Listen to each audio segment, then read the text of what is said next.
नमस्ते, मैं doctor Zubair Khan, assistant professor geography, government college Bundi. आपका स्वागत करता हूं बीए पार्ट प्रथम वर्ष भूगोल की कक्षा में। इस कक्षा में हम भूगोल के द्वितीय प्रश्न पत्र पर्यावरण भूगोल का अध्ययन करते हैं। औद्योगिक कर्मचारियों तथा खनिकों को शोर प्रदूषण से बचाने के लिए इन्हें ईयर प्लग या ईयर मफ यंत्र पहनाकर सुरक्षा प्रदान की जानी चाहिए। अब जो कर्मचारी उद्योगों में लगातार काम कर रहे हैं वो विभिन्न प्रकार की तीव्रता की ध्वनियों के लगातार संपर्क में रहते हैं और बहुत लंबे समय तक संपर्क में रहते हैं। खनन उद्योग के श्रमिकों के साथ भी ऐसी स्थिति होती है, अतः इन्हें ईयर प्लग्स, कानों में लगने वाले जो डार्ट होते हैं, छोटे छोटे फोम के पतले पतले डार्ट होते हैं, उसको कानों में लगा दिया जाता है, अर्थात इन्हें ईयर प्लग लगाए जाएं जिससे ये ध्वनियां उनके कान के पर्दे तक नहीं पहुंच सके और उनको शोर प्रदूषण से बचाया जा सके। वाहनों के उचित रखरखाव, तीव्र ध्वनि वाले हॉर्न पर प्रतिबंध तथा उन्नत तकनीक से साइलेंसर लगाकर वाहनों के शोर को कम किया जा सकता है। अब दूसरी स्थिति आती है शोर प्रदूषण के कारणों में। हमने पढ़ा था परिवहन के साधन शोर प्रदूषण का एक प्रमुख कारण है, अतः वाहनों का रखरखाव उचित किया जाए जिससे कि वाहन कम से कम तीव्रता की ध्वनियां उत्पन्न करें। अपने चलने में वो गड़गड़ाहट, खड़खड़ाहट, इंजन से उत्पन्न होने वाली आवाज़ों को कम किया जा सके। साथ ही वाहनों में लगने वाले जो बड़े हॉर्न होते हैं, तीव्र ध्वनि वाले हॉर्न होते हैं, उनके ऊपर पूर्ण रूप से प्रतिबंध लगाया जाए। इसके साथ वाहनों के अंदर उच्च तकनीक से लैस साइलेंसर लगाए जाएं जिससे वाहनों के इंजन की आवाज़ को कम से कम किया जा सके। सड़कों की समय समय पर मरम्मत तथा उचित यातायात नियंत्रण व्यवस्था द्वारा वाहनों के प्रवाह को नियमित बनाकर शोर प्रदूषण को घटाया जा सकता है। दूसरी स्थिति ये आती है कि जब कभी भी सड़कें खराब होती हैं, टूटी फूटी सड़कों के कारण वाहन जब उन पे लगातार चलते हैं तो वाहन भी कमज़ोर हो जाते हैं, उनकी अस्थि पंजर ढीले हो जाते हैं और ज़्यादा गड़गड़ाहट करते हैं। एक तो सड़कों का रखरखाव अच्छा हो, अर्थात जिससे वाहनों में टूट फूट ना हो, उचित यातायात की नियंत्रण की व्यवस्था हो जिससे वाहनों का एक स्थान पर जमाव ना हो, ट्रैफिक जाम की स्थिति ना हो। इन व्यवस्थाओं को अपनाकर हम परिवहन के साधनों द्वारा उत्पन्न होने वाले शोर प्रदूषण को काफ़ी सीमा तक नियंत्रित कर सकते हैं। आबादी क्षेत्रों में भारी वाहनों के प्रवेश पर प्रतिबंध लगना चाहिए। जो खास तौर से आबादी वाले क्षेत्र हैं जहां बड़ी जनसंख्या निवास करती है, ऐसे क्षेत्रों में जो भारी वाहन होते हैं, ट्रक होते हैं, बड़े 4 पहिया वाहन, 6 पहिया वाहन, 8 पहिया वाहन, इस प्रकार के बड़े वाहनों को आबादी क्षेत्रों में जाने पर प्रतिबंध लगाया जाना चाहिए। नगरों में शोर प्रदूषण तथा यातायात दबाव कम करने के लिए नगरों के बाहर बनाए जा रहे बाईपास, मुद्रिका मार्ग के सहारे होने वाले निर्माण कार्य पर पूर्ण प्रतिबंध होना चाहिए, अन्यथा कुछ समय बाद वे भी आबादी के मध्य आ जाएंगे। अब क्या होता है, नगरों में शोर प्रदूषण को कम करने के लिए वर्तमान समय में जो परिवहन के मार्ग होते हैं उनको उन नगरीय क्षेत्र से बाईपास करके बाहर से निकाल दिया जाता है जहां पर आबादी का विकास नहीं होता। कई बार बड़े नगरों के चारों ओर बाईपास करने के लिए रिंग रोड बनाए जाते हैं जिसे हम मुद्रिका मार्ग कहते हैं। उस मुद्रिका मार्ग पे भी धीरे धीरे क्या होता है, जहां पर राजमार्ग बनता है वहां पे विभिन्न प्रकार की जनसंख्या निवास करने लगती है। विभिन्न प्रकार की सेवाओं को देने के लिए, चाहे वो रेस्टोरेंट की सेवा हो या गाड़ियों के पंक्चर निकालने की दुकानें हो, इस प्रकार की सेवाएं धीरे धीरे वहां आबादी का जमाव होने लगता है। तो ये पूर्ण रूप से प्रतिबंधित होना चाहिए कि जो बाईपास बनाए गए हैं, जो रिंग रोड बनाए गए हैं, वहां पर आबादी क्षेत्रों का विकास ना हो। अन्यथा एक दिन ऐसी स्थिति आएगी कि वो बनाए गए बाईपास और रिंग रोड भी पुनः आबादी क्षेत्र के मध्य आ जाएंगे और ऐसी स्थिति में फिर से शोर प्रदूषण नियंत्रण के लिए बनाए गए बाईपास और मुद्रिका मार्ग वापस से शोर प्रदूषण का कारण बन जाएंगे। हवाई अड्डों तथा खनन स्थलों के निकट 15 किलोमीटर की त्रिज्या में बस्ती बसाने की स्वीकृति नहीं मिलनी चाहिए। अब जो हवाई अड्डों के क्षेत्र है, हमने ये देखा था परिवहन के साधनों में खास तौर से हवाई जहाज, जो जेट परिवहन होते हैं, उनसे अत्यधिक तीव्रता की ध्वनियां उत्पन्न होती हैं और जो कि मानव स्वास्थ्य के लिए अत्यंत हानिकारक होती हैं।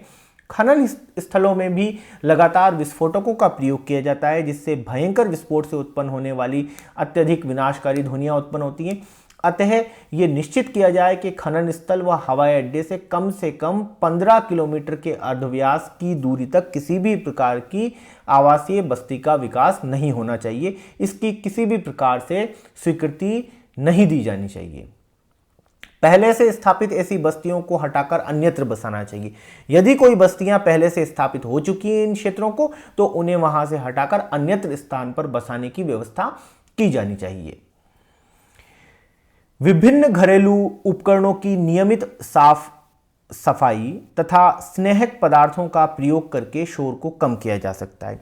दूसरी ओर क्या होता है, हम घर में भी विभिन्न प्रकार के घरेलू उपकरणों का प्रयोग करते हैं हमारी सुख सुविधाओं को बनाए रखने के लिए।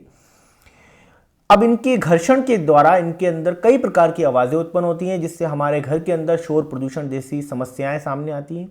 अतः इन उपकरणों की समय समय पर नियमित सफाई की जानी चाहिए, उनका उचित रखरखाव किया जाना चाहिए। स्नेहक, जिसे हम ग्रीस कहते हैं, ऐसे पदार्थ जो कि घर्षण को कम करते हैं, वो समय समय पर इन मशीनों में जहां आवश्यकता हो वहां लगाए जाने चाहिए। अतः जिन उपकरणों को हम अपने उपयोग में ला रहे हैं उनकी समय पर सर्विस करवाई जानी चाहिए, जिससे कि वो उपकरण लंबे समय तक अपनी कार्य क्षमता को बनाए रखें, साथ ही साथ वो शोर प्रदूषण का कारण भी नहीं बने। शोर प्रदूषण के नियंत्रण में वृक्ष भी अत्यंत उपयोगी सिद्ध होते हैं। दूसरी ओर ये देखा गया है कि वनस्पति जो होती है खास तौर से वो विभिन्न आवृत्ति वाली ध्वनियों को अवशोषित करने की क्षमता रखती है। तो वृक्ष भी अपने आप में बहुत उपयोगी होते हैं शोर प्रदूषण को नियंत्रण करने के लिए। जैसा कि मैंने आपको बताया था, जो ध्वनि प्रदूषण या शोर प्रदूषण होता है वास्तव में ये कंपन के रूप में होता है। ये कंपन किसी स्रोत से वायु में उत्पन्न होकर एक स्थान से दूसरे स्थान पर एक तरंग के रूप में बढ़ते हैं। यदि इस तरंग के बीच में कोई अवरोध आता है तो ये दूसरे स्थान पर लंबी दूरी तक नहीं पहुंच पाते। तो ठीक इसी प्रकार से वृक्ष इस प्रकार इन तरंगों के बीच में अवरोध का कार्य करते हैं, जो कि इन ध्वनि तरंगों की तीव्रता को कम कर देते हैं और शोर प्रदूषण नियंत्रित होने लगता है। तो यह देखा जाता है कि बड़े घने वृक्ष शोर प्रदूषण नियंत्रण के अंदर कारगर सिद्ध होते हैं। अतः समय समय पर शोर प्रदूषण वाले क्षेत्रों के अंदर ग्रीन बेल्ट का विकास किया जाना चाहिए, वृक्षारोपण कार्यक्रम चलाए जाने चाहिए। वृक्ष उच्च ध्वनि तरंगों का कुशलतापूर्वक अवशोषण करने के साथ ही उन्हें वायुमंडल में विक्षेपित करने में भी सहायक होते हैं। जो वृक्ष होते हैं, जैसा कि मैंने अभी आपको बताया था, वो उच्च ध्वनि तरंगों को कुशलतापूर्वक अवशोषण कर लेते हैं, साथ ही वायुमंडल में उन्हें विक्षेपित करने में भी सहायक होते हैं। इस दृष्टि से आम, इमली, नीम, जामुन, नारियल आदि वृक्ष उल्लेखनीय हैं। देखा गया है कि जैसे कि मैंने आपको बताया था, जो ऊंचे वृक्ष होते हैं, बड़े वृक्ष होते हैं, कई बार फैले हुए वृक्ष, सघन वृक्ष इस प्रकार की ध्वनि तरंगों को अवशोषित करने में बहुत अच्छा कार्य करते हैं। इनमें जैसे इसके अंतर्गत खास तौर से आम, इमली, नीम, जामुन और नारियल के वृक्ष ज्यादा उल्लेखनीय है, क्योंकि इनकी ऊंचाई भी अधिक होती है और इनका ये घने वृक्ष भी होते हैं। इसमें इनसे शोर में 10 से 15 डेसिबल तक की कमी लाई जा सकती है। अब आप देख सकते हैं कि जहां डेसिबल के अंदर आंशिक वृद्धि या परिवर्तन भी कई गुना ध्वनि की तीव्रता को बढ़ा देता है, वहां इस प्रकार से वृक्षारोपण करके हम शोर प्रदूषण के अंदर 10 से 15 डेसिबल तक की कमी ला सकते हैं। तो वृक्ष हमारे लिए कितने महत्वपूर्ण होते हैं, और न केवल ये शोर प्रदूषण में कमी लाएंगे, अपितु वायु प्रदूषण में कमी लाएंगे, मृदा प्रदूषण में कमी लाएंगे, साथ ही साथ ये पर्यावरण में संतुलन भी स्थापित करेंगे। तो वृक्ष हमारे लिए अत्यंत महत्वपूर्ण होते हैं। तो ये देखा जाए कि हमें समय समय पर ऐसे स्थानों पर वृक्षारोपण कार्यक्रम सुचारू रूप से चलाने चाहिए। अतः नगरों, राजमार्गों, औद्योगिक बस्तियों को वृक्षों की हरित पेटियों से आबद्ध करना चाहिए। अब जो नगर हैं, राजमार्ग हैं, विभिन्न प्रकार की औद्योगिक बस्तियां हैं, उनके चारों ओर वृक्षों की हरित पेटियां लगाकर उन्हें आबद्ध किया जाना चाहिए। धार्मिक, सामाजिक व राजनीतिक आयोजनों में उच्च शक्ति के ध्वनि विस्तारकों के प्रयोग पर रोक होनी चाहिए तथा विशाल आयोजनों में आवश्यकता होने पर प्रशासन की पूर्व अनुमति अनिवार्य होनी चाहिए। अब हम ये देखते हैं कई प्रकार के धार्मिक आयोजन, सामाजिक आयोजन, राजनीतिक आयोजन में वर्तमान समय में ये देखा गया है कि प्राय ध्वनि विस्तारक यंत्रों का, जिन्हें हम लाउड स्पीकर कहते हैं, डीजे होते हैं, उनका प्रयोग बड़े खुले मन से किया जा रहा है और जिस पे कोई रोक टोक नहीं है, कोई लगाम नहीं है। इस प्रकार के ध्वनि विस्तारक यंत्र शोर प्रदूषण के मुख्य कारण होते हैं, अतः इन पर पूर्ण रूप से प्रतिबंध लगाया जाना चाहिए। जहां कहीं आवश्यकता हो, प्रशासन से इनकी पूर्व में अनुमति ली जानी चाहिए, जिसके ऊपर यह नियंत्रण रखा जाए कि ये ध्वनि विस्तारक यंत्र एक निश्चित समय सीमा के अंदर ही लगाए जाएं, इनकी तीव्रता निर्धारित की जाए ताकि शोर प्रदूषण पर निगरानी रखी जा सके, ताकि इन पर नियंत्रण रखा जा सके। रात्रि में ध्वनि विस्तारकों तथा शोर उत्पन्न करने वाले मनोरंजन के साधनों के सार्वजनिक स्थानों पर प्रयोग पर भी रोक लगाई जानी चाहिए। कई बार ऐसा देखा जाता है कि किसी समारोह, किसी शादी समारोह के अंदर या अन्य प्रकार के आयोजनों के अंदर रात भर तक ध्वनि विस्तारक यंत्रों का प्रयोग किया जाता है, जबकि रात तो नींद लेने के लिए होती है, सोने के लिए होती है, जिससे कि मानसिक संतुलन बना रहे। जब तक कि हम एक लंबी और अच्छी नींद नहीं लेंगे, हमारा मानसिक संतुलन नहीं बनेगा और कार्यक्षमता में भी हमारे कमी आएगी। ये चीज हम पिछले अध्याय में पढ़ चुके हैं अतः रात्रि के समय ध्वनि विस्तारक यंत्रों की एक समय सीमा निर्धारित की जानी चाहिए कि इतने बजे के पश्चात ध्वनि विस्तारक यंत्र बंद रहेंगे और प्रशासन को ये चाहिए कि वे इसके ऊपर सटीक निगरानी रखे और तुरंत कार्रवाई करे, कड़ी कार्रवाई करे। अतः इनके ऊपर प्रतिबंध लगाया जाना आवश्यक है।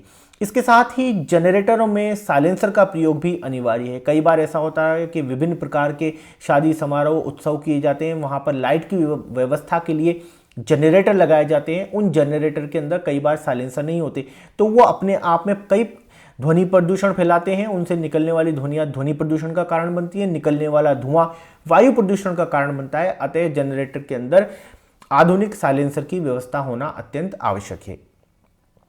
बहुमंजिली भवनों के निर्माण में ध्वनि को अवशोषित करने वाली सामग्री जैसे एक्रोस्टिक टाइल्स का प्रयोग किया जाना चाहिए। वर्तमान समय में जो बहुमंजिला इमारतें बन रही हैं, उन बहुमंजिला इमारतों में अलग अलग जो उसकी मंजिलें होती हैं, वहाँ पे विभिन्न प्रकार की गतिविधियाँ संचालित होती हैं। तो एक तरह से ये बहुमंजिला इमारतें अपने आप में शोर प्रदूषण का एक केंद्र बन जाती हैं। अतः इन इमारतों को बनाते समय ऐसी सामग्री का प्रयोग किया जाना चाहिए जो शोर प्रदूषण को नियंत्रित कर सके। इसके अंदर खास तौर से एकोस्टिक टाइल्स होती है। ये ऐसी टाइल्स होती हैं जो कि ध्वनि की तरंगों को रोकने का कार्य करती हैं, उनकी तीव्रता को कम कर देती हैं। तो ऐसी बहुमंजिला इमारतों में इस प्रकार की टाइल्स का प्रयोग किया जाना चाहिए और इसे अनिवार्य भी करना चाहिए।